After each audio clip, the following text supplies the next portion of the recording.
Hi students, அடுத்த topic very important topic. So kinetic energy in rotation. So இப்போ நம்ம என்ன பண்ணுறோம் அப்படின்னா ஒரு consider rigid body இதனுடைய axis அதனுடைய rotation of angular velocity omega. So அப்போ இந்த rigid bodyல ஆறுங்கிற டிஸ்டன்ஸில் பாயிண்ட் மாஸ் m. அப்போ இப்படி இந்த rigid body இந்த டைரக்ஷனில் ரொட்டேட்டிங் ஆகிட்டு இருக்கு. Okay right. Let us consider rigid body rotating with angular velocity omega in axis. Every particle of the body, இதில் இருக்கிற எல்லா பார்ட்டிகளும் எல்லா மேண்டியூடு வந்து எப்படி இருக்குன்னு velocity same, angular velocity same, the differential velocity v. அப்போ ஒவ்வொரு பாயிண்ட்லேயும் டிஃப்ரெண்ட் வெலாசிட்டி வேறு மாதிரி இருக்கும். பட் ஆங்குலர் வெலாசிட்டி எல்லா இதில் எவ்ரி பார்ட்டிகளுக்கு வந்து சேமாக இருக்கும். சரி, let us choose a mass m1. ஓகேங்களா? அப்போ இது என்னது, இப்போ இது m1 எடுத்துக்கிட்டால் அதுமாரி m2, இது m3, அதுமாரி m4, அதுமாரி நம்ம டிஸ்டன்ஸை நம்ம கால்குலேட் பண்ணிக்கலாம். ஸோ நான் m1 எடுத்திருக்கேன். Okay right. அப்போ mi the situated in the distance r from the axis of rotation, the tangent velocity v. ஓகேங்களா? ரைட்டு. tangential velocity vன்னு எடுத்துக்கணும். angular velocity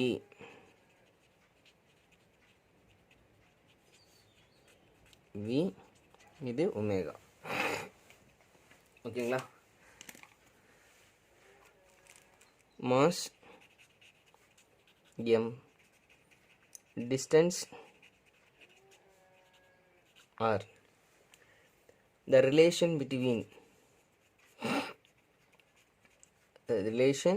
between linear velocity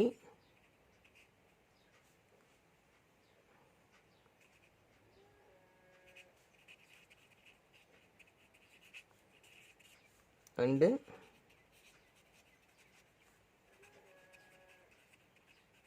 angular velocity.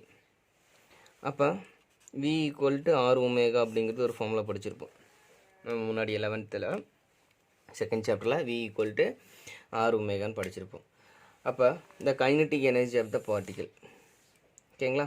அப்போ kinetic எனர்ஜிக்கான formula 1/2, ஏன்னா rotation ஆகும்போது kinetic energy moving. அப்போ okay right.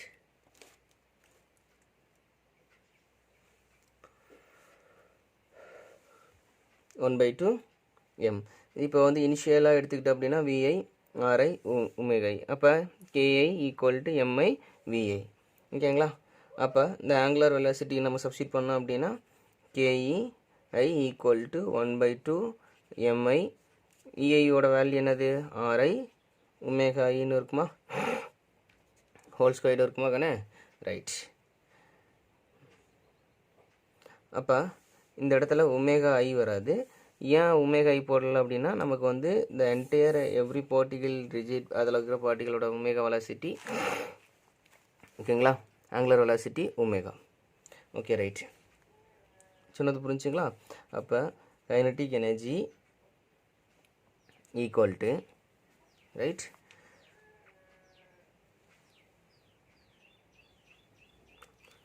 1/2 mi ri squared omega squared.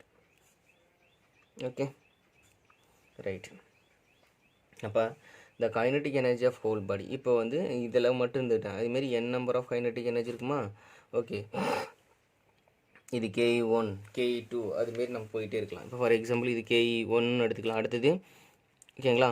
அப்போ KE2க்கு அதேமாரி எழுதலாம். அப்போ total kinetic energy of the rigid body equal to KE1 plus KE2 plus KE3 plus dot என்னது KEN. அப்போ KE ஈக்குவல் டு இப்போ 1/2 MI RI squared. ஓகேவா? சரி, M1னே வச்சுக்கலாம். இனிஷியலாக M1னே வச்சுக்கலாம். அப்போ ஃபஸ்ட்டு பார்ட்டிகளோட ஓகேங்களா இதுமாரி எடுத்துக்கங்க. அப்போ M1 R1 ஸ்கொயர்டு ப்ளஸ் அதேமாரி இதில் ஒமேகா ஸ்கொயர்டு இருக்கும். அப்போ அதேமாரி 1/2 ஓகேங்களா M2 R2 ஸ்கொயர்டு ஓகேங்களா, omega squared plus dot dot dot அதுமாரி 1/2 mn rn ஸ்கொயர்ட் ஒமேகா ஸ்கொயர்னு இருக்கும். ஓகேங்களா, கண்ணே கன்ஃபியூஸ் பண்ணல. ஸோ உங்களை என்ன சொல்லியிருக்கேன் அப்படின்னா, ஃபஸ்ட்டு உங்கள் புக்கில் இருக்க மாரி நான் போட்டிருந்தேன். பட் இப்போ நமக்கு உங்களுக்கு புரியுற மாரி இப்போ ஒரு பார்ட்டிகல் ஆஃப் மாஸ் எடுத்துக்கிட்டோம் அப்படின்னா அதனுடைய r1 டிஸ்டன்ஸில் m1 இருக்குது. அப்போ அதனுடைய கைனடிக் எனர்ஜி என்ன அப்படின்னு சொல்லிக்கிறோம். அதனுடைய அந்த பாயிண்டில் இருக்கக்கூடிய வெலாசிட்டினா டிஃப்ரெண்ட் லீனியர் வெலாசிட்டி இருக்கும். ஆங்குலர் வெலாசிட்டி எல்லாத்துக்குமே சேம். அப்போ இந்த பார்ட்டிகல், அப்போ இது ஒரு பார்ட்டிகல், இங்கே ஒரு பார்ட்டிகல், அதுமாரி n நம்பர் ஆஃப் பார்ட்டிகல்ஸோட கைனடிக் எனர்ஜி. அப்போ total rigid body of the kinetic energy. ஓகேங்களா, டோட்டல் என்டையர் ரிஜிட் பாடியோட. ஓகே, அப்போ என்ன எழுதலாம், KE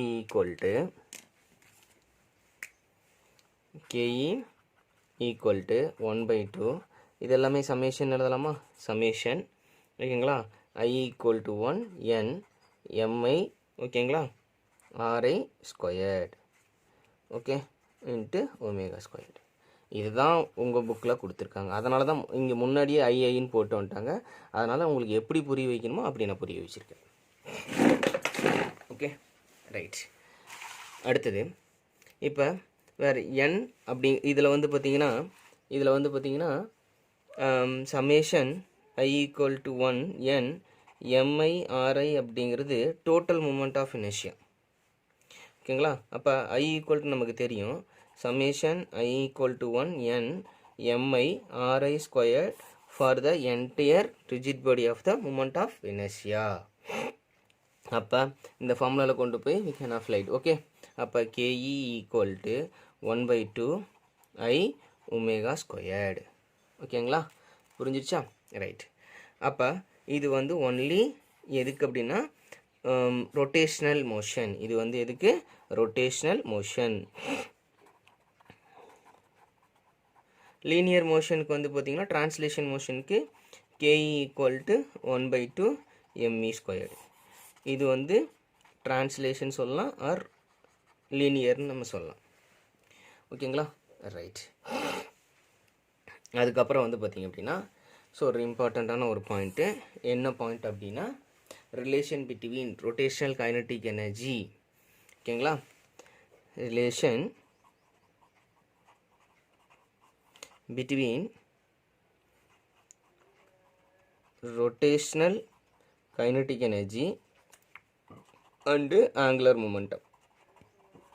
இது ஒரு இம்பார்ட்டண்டான ஒரு ஃபார்முலா. ஓகே, அப்போ let a rigid body of moment of inertia I rotate with angular velocity. the angular momentum of rigid body already நம்ம பார்த்துருக்கோம். என்ன formula, L equal to I omega. அப்போ rotational kinetic energy of rigid body KE equal to 1/2. இதெல்லாம் ரொட்டேஷனுக்கு மட்டும்தான். அப்போ I omega squared. இதெல்லாமே நம்ம already நம்ம டிஸ்கஸ் பண்ணியிருக்கோம். ஓகேங்களா, ரைட். அப்போ இதுலேருந்து நம்ம இந்த ஃபார்முலாலேருந்து நமக்கு I வேணும் அப்படின்னா I ஈக்குவல் டு L/ஒமேகா. அப்போ இதில் கொண்டு வந்து சப்ஸ்டியூட் பண்ணலாம். ஓகேங்களா, ரைட். அப்போ சப்ஸ்டியூட் பண்ணிங்க அப்படின்னா KE ஈக்குவல் டு 1/2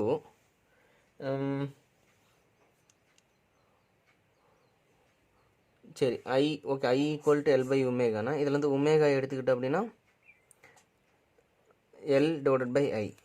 அப்போ omega squared equal to L square squared. ஓகேங்களா, அப்போ 1/2 I into omega squared value L square squared. இங்கே I ஸ்கொயர்டு ஒரு ஐயும் கேன்சல் ஆகி போச்சு அப்படின்னா kinetic energy equal to L square. Okay, இந்த ஈக்குவேஷன்ஸ் வச்சு நல்லா தெளிவாக புரிஞ்சுங்க. ஏதாவது டவுட் இருந்தால் கண்டிப்பாக என்கிட்ட கேளுங்க.